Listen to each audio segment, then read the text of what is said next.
Le 20 novembre 2025, 3 immenses décharges de Ouagadougou ferment d'un coup, alors que plus d'1 million de tonnes de déchets continuent d'étouffer chaque année Burkina Faso. Au moment où beaucoup y voyaient seulement une catastrophe sanitaire, Ibrahim Traoré transforme ce gouffre écologique en point de départ d'une révolution industrielle inattendue. Que signifierait pour vous qu'un des pays les plus pauvres d'Afrique décide de rebâtir ses routes et ses ponts à partir de ce que le monde considérait comme des ordures? Peut-être le premier pas discret d'une Afrique qui cesse enfin de demander la permission. La décision de transformer 3 décharges saturées en usines de recyclage ultramodernes ne représente pas seulement une initiative écologique, elle redéfinit l'ensemble des leviers économiques d'un pays fragilisé depuis des décennies.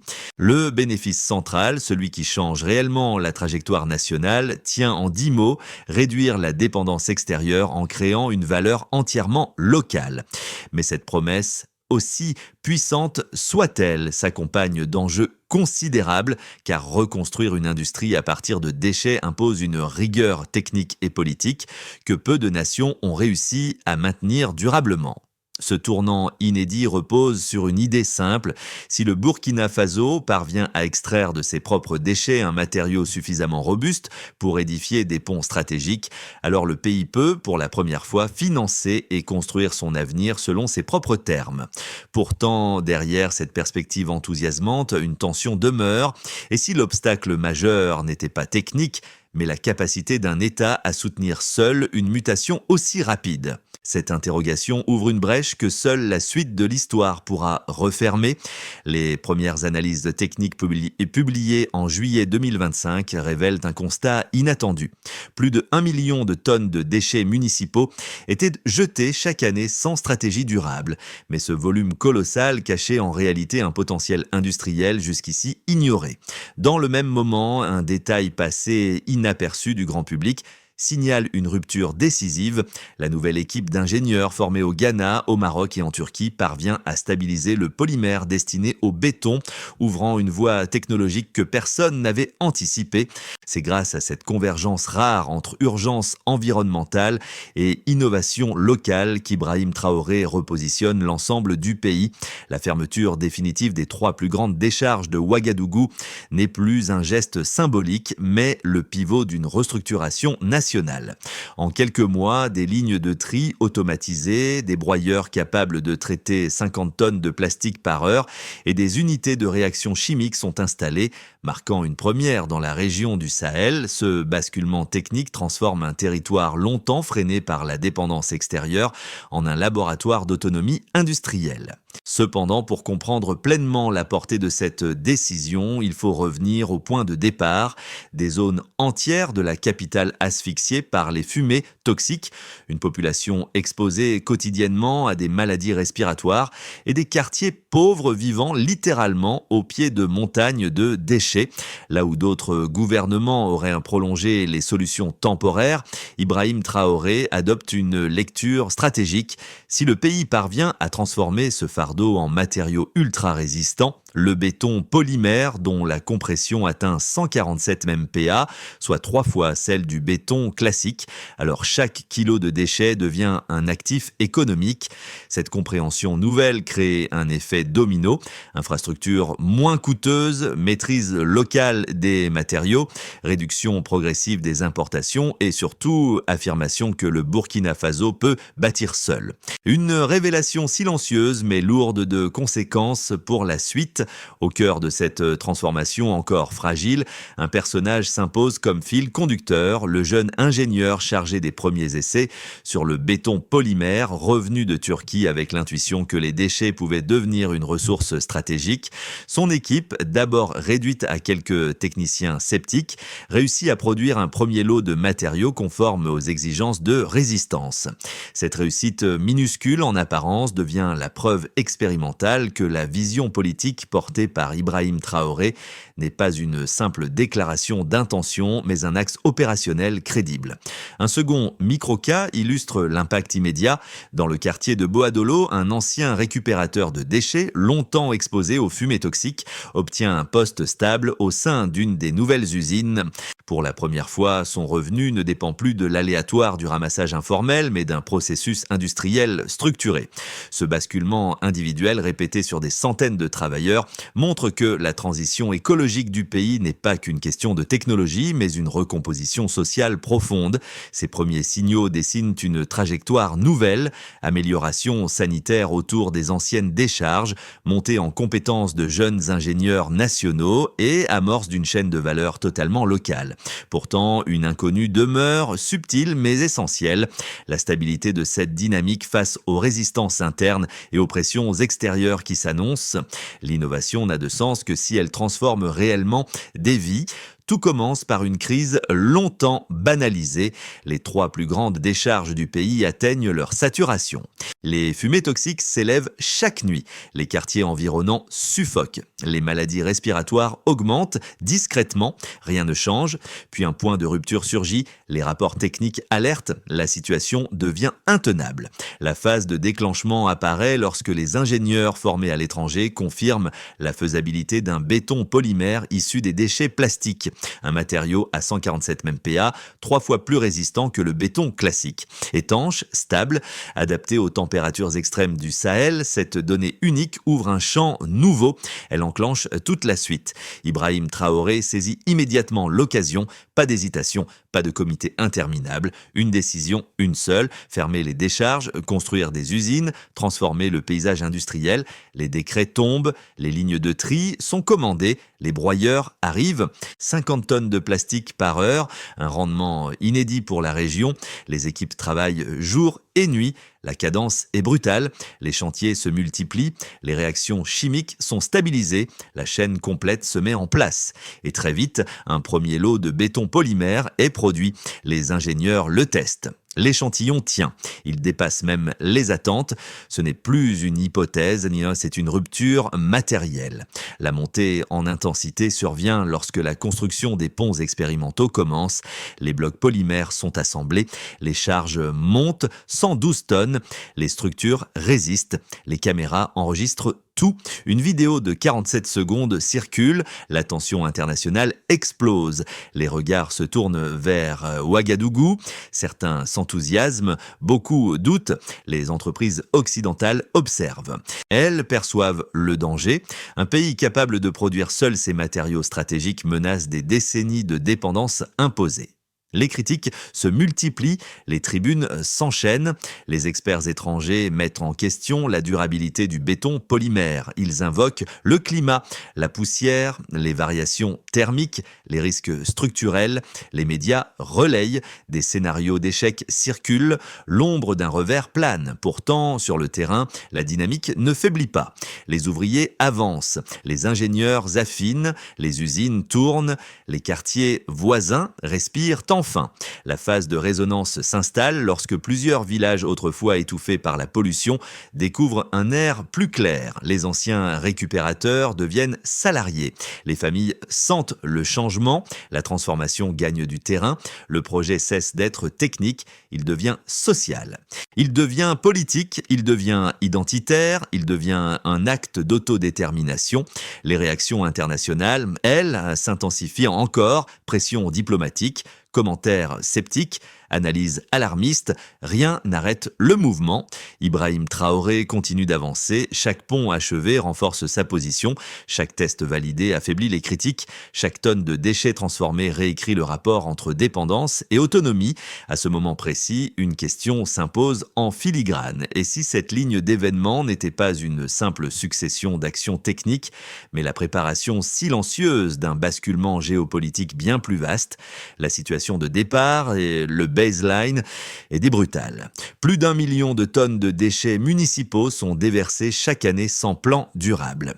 Cette quantité massive crée une pression environnementale continue et la phrase explicative ici respecte 12 mots. Ce volume annuel illustre clairement une dérive structurelle que nul pays ne peut ignorer.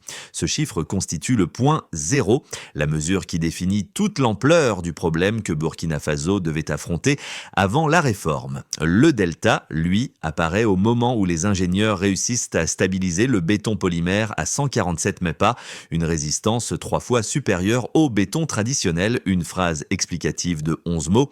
Ce niveau de résistance ouvre soudain la voie à des infrastructures radicalement autonomes. Ce matériau n'est plus un simple dérivé du recyclage, mais le cœur d'un modèle de construction entièrement national, capable de rivaliser avec des standards jusque-là réservés aux fournisseurs étrangers. Le troisième chiffre clé, servant d'indice matériel incontestable, survient lors des tests de charge. Les ponts expérimentaux supportent 112 tonnes, invalidant les critiques initiales sur la faiblesse supposée du polymère.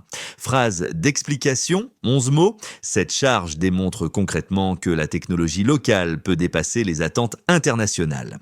Ce résultat devient l'argument technique que même les observateurs sceptiques doivent reconnaître. À partir de ces 3 points chiffrés, une dynamique cohérente émerge. Le pays passe d'une incapacité chronique à gérer son propre volume de déchets à une capacité nouvelle, capable d'intégrer ce fardeau dans une boucle productive complète. La bascule n'est pas seulement industrielle, elle est systémique. Elle transforme la vision que le pays porte sur lui-même. Elle modifie la perception du possible. Dans ce cadre, Ibrahim Traoré articule un raisonnement presque mathématique. Si un matériau produit localement dépasse les normes minimales, alors la dépendance extérieure devient un choix, non une fatalité. Cette logique simple mais imparable structure tout le discours politique du projet. Le béton polymère n'est donc pas seulement un matériau, il est une preuve chiffrée d'autonomie, un argument vérifiable, répétable, reproductible. Dès lors, chaque usine installée, chaque cycle de production, chaque essai validé devient une donnée supplémentaire ajoutée à un corpus naissant qui renforce la légitimité de la stratégie nationale. Les effets se constatent aussi dans les zones résidentielles anciennement polluées. L'air s'améliore, les feux de décharge disparaissent, les maladies respiratoires diminuent progressivement. Rien n'est chiffré dans la source, mais les tendances qualitatives montrent une inversion nette du risque sanitaire. Ce mouvement qualitatif, bien qu'indirect, s'appuie sur la même chaîne de causalité. Moins de déchets brûlés, plus de matière réinjectée dans l'économie, plus de stabilité pour les communautés. Le volet économique suit la même logique. La réduction de dépendance aux matériaux importés entraîne mécaniquement une baisse des coûts structurels pour les travaux publics. Là encore, la source ne fournit pas de pourcentage. Toutefois, la relation causale reste parfaitement lisible. Produire localement ce qui était entièrement importé redistribue la valeur dans le pays plutôt qu'à l'extérieur. Le modèle crée ainsi un effet multiplicateur interne et cet effet s'amplifie à mesure que la production se consolide. En définitive, les chiffres ne sont pas accessoires. Ils sont l'ossature de la révolution menée, ils sont le langage du réel, celui qu'aucune polémique ne peut effacer. Les critiques les plus solides à l'encontre du projet burkinabé reposent sur 2 arguments centraux, chacun fondé sur des inquiétudes techniques et structurelles qu'il serait imprudent de balayer d'un revers de main. Le premier affirme que le béton polymère, malgré ses performances initiales impressionnantes, reste un matériau jeune, dépourvu de séries d'essais menés sur plusieurs décennies et donc incapable de garantir une stabilité réelle face aux conditions extrêmes du Sahel. La combinaison de chaleur intense, de poussières abrasives et de fortes amplitudes thermiques suscite une inquiétude légitime. Un matériau non éprouvé dans la durée pourrait révéler des faiblesses cachées, invisibles lors des tests préliminaires. Selon cette ligne de pensée, la prudence commanderait de ne pas intégrer ce béton à des infrastructures stratégiques avant d'obtenir des études longitudinales complètes. Le second argument, plus large, met en cause la capacité d'un État aux ressources limitées à maintenir un cycle industriel exigeant.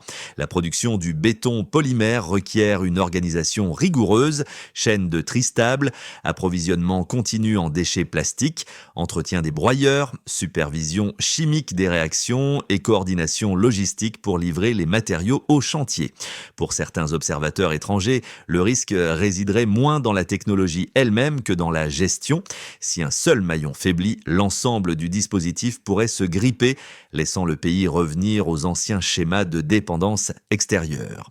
Ces 2 thèses méritent d'être prises au sérieux.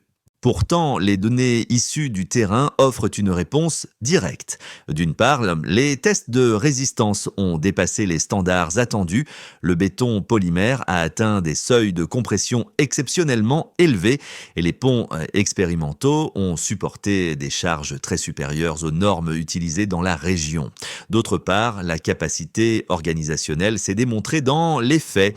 Les usines ont été installées en quelques mois. Les équipes formées localement ont su stabiliser les processus et la production régulière a prouvé que la chaîne industrielle pouvait fonctionner sous contrôle national. Ainsi, loin de nier les objections, les résultats obtenus viennent précisément y répondre. Un basculement silencieux apparaît au moment où les critiques occidentales gagnent en intensité et où les doutes techniques envahissent les journaux étrangers. Un élément passé sous le radar modifie entièrement la dynamique. Les premières usines tournent à plein régime sans assistance extérieure et la chaîne de production ne montre aucun signe d'essoufflement. Ce constat discret mais décisif confirme que la réforme ne dépend plus d'un pari technologique, mais d'une capacité opérationnelle que beaucoup estimaient hors de portée. C'est précisément là que le rôle d'Ibrahim Traoré prend une dimension nouvelle. Jusqu'ici, son initiative semblait répondre à une urgence environnementale et économique. Soudain, elle devient la démonstration concrète qu'un État peut se libérer d'un modèle de dépendance industrielle considéré comme immuable. À mesure que les machines produisent, que les travailleurs montent en compétences et que les tests sur les ponts se révèlent concluants, une évidence s'impose. La phase expérimentale a déjà été dépassée sans que les opposants ne s'en aperçoivent. Cette avancée presque souterraine modifie désormais le rapport de force. Ce n'est plus un projet fragile cherchant une validation extérieure, mais une infrastructure nationale en voie de consolidation. Les premiers effets tangibles du projet apparaissent simultanément dans 4 sphères distinctes, chacune révélant comment une décision centrée sur les déchets peut restructurer un pays. L'impact ne se déploie pas de manière uniforme, il suit des trajectoires parallèles qui s'entrecroisent et redessinent la place du Burkina Faso dans la région. La fermeture définitive des décharges élimine d'un coup les feux toxiques chroniques, améliorant la qualité de l'air dans plusieurs quartiers densément peuplés. Les familles qui vivaient à proximité des anciens sites ne respirent plus la fumée permanente, un changement immédiat et perceptible. Dans le même temps, les usines de recyclage créent une nouvelle catégorie d'emplois structurés, attirant de jeunes travailleurs autrefois cantonnés à l'économie informelle. Les ponts expérimentaux, capables de supporter 112 tonnes, deviennent une fierté publique, car ils incarnent la preuve matérielle qu'une infrastructure entièrement nationale peut dépasser les attentes traditionnelles. À ce stade, l'idée portée par Ibrahim Traoré n'est plus un discours, c'est un paysage en mutation. L'effet économique se manifeste par une diminution progressive de la dépendance aux importations de matériaux de construction. Même si la source ne donne pas de pourcentage, la causalité est claire. Chaque tonne de béton polymère produite localement est une tonne qui n'a plus besoin d'être achetée à l'étranger. Ce déplacement de valeur réinjecte des ressources dans le pays, renforce la stabilité budgétaire des travaux publics et réduit les marges des fournisseurs internationaux. Les chaînes de tri automatisées fonctionnement désormais de manière continue et leur rendement, 50 tonnes de plastique par heure, alimente un cycle économique jusqu'alors inexistant. Ici encore, l'empreinte de la stratégie nationale se précise. Le changement social est particulièrement visible dans les quartiers naguère marginalisés. Des travailleurs jadis réduits à ramasser des déchets trouvent désormais un emploi formel dans les usines. Leur revenu devient stable, leur statut social évolue et leur famille bénéficie d'une sécurité nouvelle. L'amélioration de l'environnement immédiat, moins de poussière, moins de pollution, moins de risques sanitaires, modifie la vie quotidienne. Une boucle de dignité se met en place. Là où il y avait du déchet, il y a désormais une industrie. Là où il y avait de la survie, il y a désormais une perspective. Pour beaucoup, cette réorientation est la première preuve concrète que la vision d'Ibrahim Traoré touche réellement la population. Des pays voisins comme le Ghana, le Nigeria et le Mali dépêchent des délégations pour observer le fonctionnement des usines et comprendre comment un modèle de recyclage peut devenir une industrie souveraine. Cette attention extérieure n'est pas anecdotique, elle signale un déplacement possible des équilibres régionaux. Si le Burkina Faso consolide ce modèle, d'autres nations pourraient suivre, réduisant la domination historique des fournisseurs occidentaux de matériaux. Cette perspective crée une tension géopolitique nouvelle, mais elle place aussi le pays à l'avant-garde d'un mouvement d'autonomie africaine. À travers ces quatre angles, une évidence se dégage. Les conséquences dépassent largement la technique. Elles redessinent un pays, un rapport au pouvoir et une place dans le monde. À ce stade du projet, les données techniques, l'élan social et les réactions internationales convergent vers un moment charnière. Les 6 à 12 prochains mois détermineront si la mutation engagée s'installe durablement ou si elle s'expose à des fragilités encore invisibles. 3 trajectoires distinctes se dessinent, chacune reposant sur les éléments fournis par la source et sur la logique interne du projet. Dans cette projection, les usines de recyclage poursuivent leur montée en puissance sans rupture majeure. Les chaînes de tri continuent de fonctionner à cadence stable, les équipes locales consolident leurs compétences et de nouveaux ponts en béton polymère sont mis en service progressivement. Les critiques internationales persistent, mais leur portée diminue à mesure que des preuves matérielles s'accumulent. Le pays ancre ainsi sa transition vers une autonomie industrielle sans pour autant éliminer totalement les zones de risque. Les tensions diplomatiques restent présentes et la logistique interne demeure sensible aux interruptions. Ce scénario est le plus probable si les tendances actuelles ne changent pas. Dans cette trajectoire, l'avancée du Burkina Faso inspire rapidement d'autres pays du Sahel. Les visites officielles de délégations étrangères se multiplient et certaines nations commencent à tester, elles aussi, des prototypes de béton polymère. Une coopération régionale informelle émerge, renforçant la position du Burkina Faso face aux critiques venues de l'extérieur. La pression politique occidentale devient moins efficace lorsque plusieurs États adoptent un modèle similaire. Sur le plan intérieur, l'amélioration environnementale se poursuit et les emplois créés stabilisent des quartiers longtemps marginalisés. Ce scénario suppose une continuité opérationnelle parfaite et une absence de perturbations internes majeures. Ici, les tensions diplomatiques ou économiques prennent le dessus. Des campagnes médiatiques hostiles, des restrictions financières ou des ruptures techniques pourraient ralentir la production. Une défaillance dans la chaîne industrielle, tri, broyeur ou logistique suffirait à affaiblir la crédibilité du projet. Dans cette hypothèse, le pays pourrait se retrouver contraint de réouvrir des voies de dépendance extérieure, même si partiellement. Ce scénario repose moins sur une faille technique que sur des dynamiques géopolitiques défavorables. Pour éclairer la suite du raisonnement, il est pertinent d'ajouter que pour analyser les 12 prochains mois, une règle simple s'impose. Raisonner en termes de vulnérabilité systémique plutôt qu'en termes d'événements isolés, la solidité du modèle dépendra de sa capacité à absorber les chocs. La transformation en cours ne se limite pas aux infrastructures ou aux chiffres techniques. Elle modifie profondément la manière dont différents groupes de la société perçoivent leur avenir. Pour comprendre la puissance réelle de cette mutation, il faut observer comment 3 catégories de citoyens, souvent éloignés les unes des autres, voient désormais leur quotidien évoluer. Pour introduire ce point, il est utile d'évoquer, pour eux, le changement est immédiatement perceptible. L'air n'est plus saturé de fumée toxique provenant des décharges. Leurs enfants jouent dans des rues débarrassées d'odeurs suffocantes et les maladies respiratoires semblent moins fréquentes. Ce soulagement quotidien, modeste mais constant, crée un sentiment inédit, la conviction que l'État peut agir directement sur leur qualité de vie. Pour introduire ce point, il est utile d'évoquer ce sont d'anciens récupérateurs informels, des jeunes sans qualification précise ou des ouvriers précaires. Leur réalité s'est renversée, l'usine de recyclage leur offre un revenu stable, une formation et une utilité sociale reconnue. Pour la première fois, ils participent à une industrie nationale qui valorise leur savoir-faire. L'effet psychologique est immense. Ils se sentent intégrés à un projet collectif qui dépasse leur trajectoire individuelle. Pour introduire ce point, il est utile d'évoquer, ils observent dans ce projet une rupture idéologique, là où leurs parents voyaient surtout les limites d'un pays dépendant, eux voient une opportunité d'innovation locale et d'autonomie technique. Pour beaucoup, la réussite réussite des ponts polymères devient un symbole, celui d'un futur où les compétences nationales ne sont plus perçues comme secondaires. À travers ces trois regards, une leçon se dégage. Ce projet change autant les représentations que la matière. Pour que la transformation amorcée devienne un modèle durable, une feuille de route précise s'impose. Les éléments fournis par la source permettent de dégager plusieurs étapes cohérentes, chacune articulée autour d'un objectif opérationnel et d'un critère mesurable.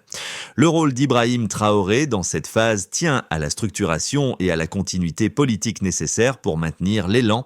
La première étape consiste à garantir la continuité des usines, maintenance régulière des broyeurs, supervision chimique stricte, disponibilité constante des déchets triés. Le critère de réussite est simple, maintenir une cadence stable capable d'alimenter plusieurs chantiers simultanément. Les jeunes ingénieurs déjà mentionnés dans la source constituent un point d'appui. Il faut désormais élargir cette base. Un programme universitaire axé sur le polymère, certification de techniciens et formation continue dans les usines. La mesure clé, augmenter le nombre de travailleurs qualifiés capables d'opérer l'ensemble de la chaîne. Les infrastructures prioritaires, routes rurales, centres de santé, écoles, doivent intégrer ce matériau afin de renforcer l'impact national. La réussite se mesure par la capacité à réduire l'importation de matériaux traditionnels et à accélérer les travaux publics. Compte tenu des pressions extérieures évoquées dans la source, un mécanisme institutionnel doit être instauré pour protéger le projet, communication officielle régulière, transparence technique et coordination entre ministères. Le signe de succès, la capacité à poursuivre les travaux malgré les campagnes de doute. La dernière étape consiste à transformer la filière en écosystème, entreprises locales de composants, laboratoires d'essais, réseaux de distribution. Cette structuration complète assure que l'innovation ne repose pas seulement sur une usine, mais sur un système entier. À travers ce chemin, la vision portée par Ibrahim Traoré se matérialise progressivement. Un pays qui construit selon ses propres forces. Dans les premiers jours du projet, le jeune ingénieur revenu de Turquie n'était qu'une silhouette discrète parmi les machines encore emballées. Aujourd'hui, son geste initial, ce premier lot de béton polymère stabilisé, devient le symbole du chemin parcouru. À travers lui, c'est tout un pays qui se voit différemment, non plus comme une nation obligée de composer avec ses limites, mais comme un acteur capable de créer sa propre matière, sa propre méthode, sa propre voie. Cette évolution intime, presque silencieuse, rejoint la vision portée par Ibrahim Traoré depuis le début, transformer ce qui semblait insignifiant en fondation d'un avenir solide. Les ouvriers qui travaillaient autrefois dans les fumées toxiques regardent désormais les ponts s'élever comme on regarde une promesse redevenue crédible. Les étudiants observent ces structures et y lisent une invitation à participer, à inventer, à poursuivre. Le pays n'avance pas par miracle, il avance parce que des femmes et des hommes transforment chaque jour leurs gestes en espoir. Une nation renaît en se relevant elle-même. La boucle se referme ici, mais seulement pour laisser place à une autre, celle d'un peuple qui découvre qu'il peut être l'auteur de son propre futur. Les premiers ponts en béton polymère ne sont pas seulement des structures techniques, ils deviennent des repères visibles d'un changement profond, comme si chaque travée racontait l'histoire d'un pays qui refuse désormais de se penser en marge. Leur présence transforme le regard que les citoyens portent sur leur propre territoire. Ce ne sont plus des zones abandonnées, mais des espaces capables d'accueillir une ambition nouvelle. Les usines, les équipes locales, les jeunes ingénieurs, chacun apporte sa part à une transformation qui dépasse largement l'infrastructure.